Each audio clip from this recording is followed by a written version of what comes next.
জনগণ যেমন মুক্তিযোদ্ধাদেরকে ভোলেননি, একইভাবে 2024 সালে দেশ এবং জনগণের স্বাধীনতা রক্ষায় শহীদদেরকেও জনগণ কখনোই ভুলবে না। বিগত 17 বছর এবং জুলাই আন্দোলনে যে মানুষগুলো শহীদ হয়েছেন, গুম খুনের শিকার হয়েছেন, সরকার সিদ্ধান্ত গ্রহণ করেছে তাদের নামে তাদের এলাকায় যে কোনো একটি প্রতিষ্ঠানের নামকরণ করা হবে ইনশাআল্লাহ। দেশের গণতান্ত্রিক জনগণ আশা করে এই জাদুঘর কোনো একটি দল, গোষ্ঠী বা ব্যক্তির একক রাজনৈতিক ভাষ্য প্রতিষ্ঠার স্থান হবে না।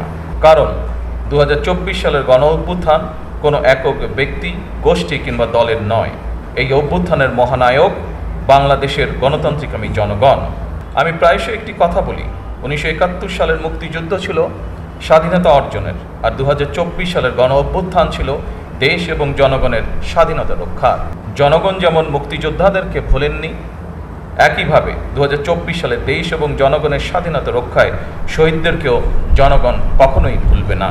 জুলাই গণ অভ্যুত্থানে আহত জুলাই যোদ্ধাদেরকে সরকারি হাসপাতালে বিনামূল্যে চিকিৎসা সেবা প্রদান করা হচ্ছে।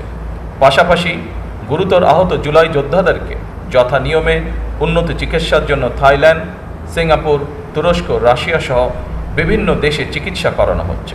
বর্তমানে 50 জন জুলাই যোদ্ধা বিদেশে চিকিৎসাধীন রয়েছেন।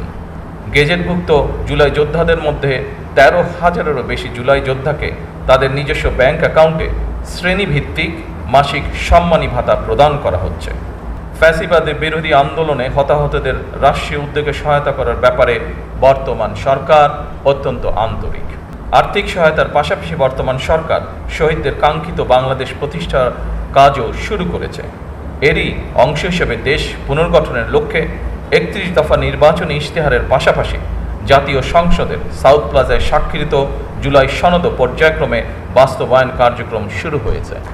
গণভোটের আকাঙ্ক্ষা বাস্তবায়নের লক্ষ্যে জাতীয় সংসদে গঠিত সংবিধান সংশোধন সম্পর্কিত বিশেষ কমিটিও কাজ শুরু করেছে। দেশ পুনর্গঠনের মাধ্যমে একটি স্বনির্ভর, সমৃদ্ধ, নিরাপদ গণতান্ত্রিক বাংলাদেশ প্রতিষ্ঠার মাধ্যমে আমরা শহীদদের কাঙ্ক্ষিত বাংলাদেশ গড়তে চাই ইনশাআল্লাহ।